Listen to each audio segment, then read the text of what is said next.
It's Friday, May the 9th. Good morning, everybody. Just go ahead and get rolling here. Find yourself somewhere safe, that's comfortable, so you can just relax and do some self-care for about 10 minutes. If you're driving, make sure you pull over.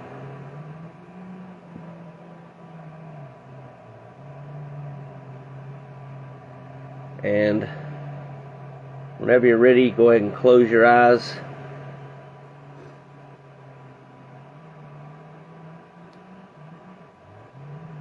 And just take some slow, deep, cleansing breaths. Breathing in your nose, out your mouth.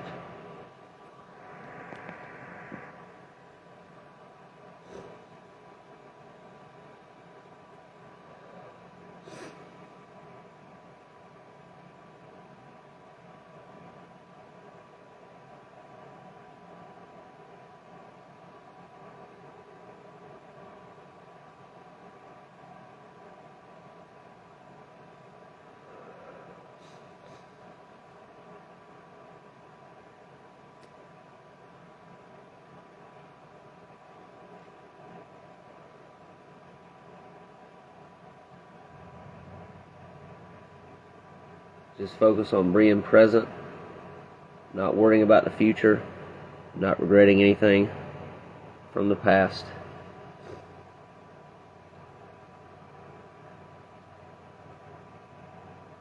Just in this moment, if you have any regrets about the past or worries about the future, just let them go for the time being.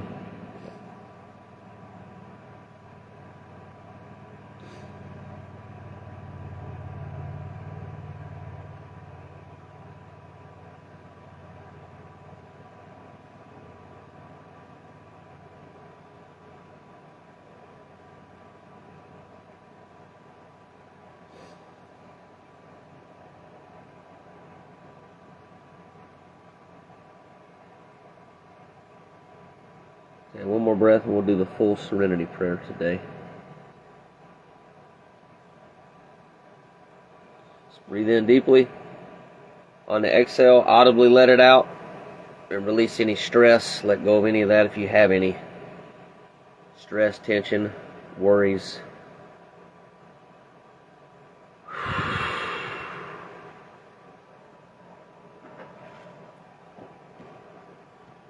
And prayer.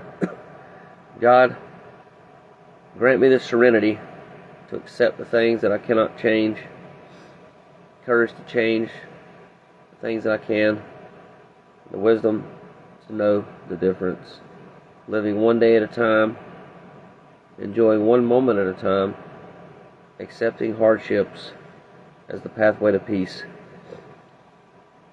taking as He did this sinful world as it is, not as I would have it.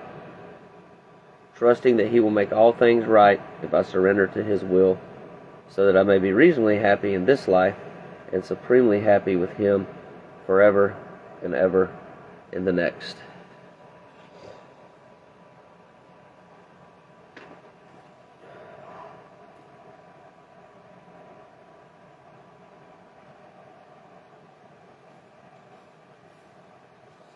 Appreciate y'all joining me today.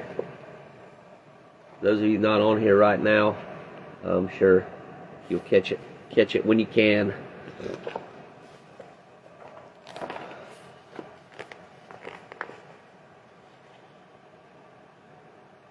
Forgiveness is a process that often must be repeated.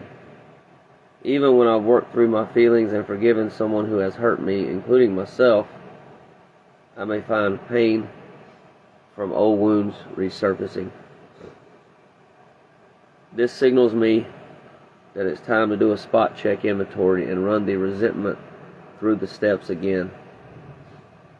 Awareness. The work I do in step 10 is mandatory. It warns me when old resentments creep back in. When that happens, I backtrack through many of the steps. Step 4 helps me root out my reason for hanging on to the resentment. Step 5 helps me to get it out in the open. Then I can become willing to offer the resentment for removal in steps 6 and 7. In steps 8 and 9, I make amends to myself and the other person for the damage caused by the resentment. In revisiting step 10, I make sure the resentment is truly healed with no loose ends remaining. By the time I get to step 11, I find that reworking my way through forgiveness has freed me to move beyond my pain. I can now establish a healthier and more intimate relationship with God. Finally, I experience a wonderful freedom. Holding grudges keeps me trapped in self-centeredness. Forgiveness sets me free to focus on God's plan for my life. Thought for the day. The price of freedom is eternal vigilance. I'll stay aware of my attitudes so I can remain free. From time to time, things that happen in the normal course of my life cause an old resentment or reaction to surface, and I have to work through the issue yet again. And that's from the book From Survival to Recovery, page 171. Okay. Forgiveness. A lot of people don't realize it's not only are we supposed to forgive other people, but guess who's one of the number one people we need to forgive? And I didn't know this. It took me a while actually getting through doing some of the steps until I looked at that. And my sponsor, he said, "Have you thought about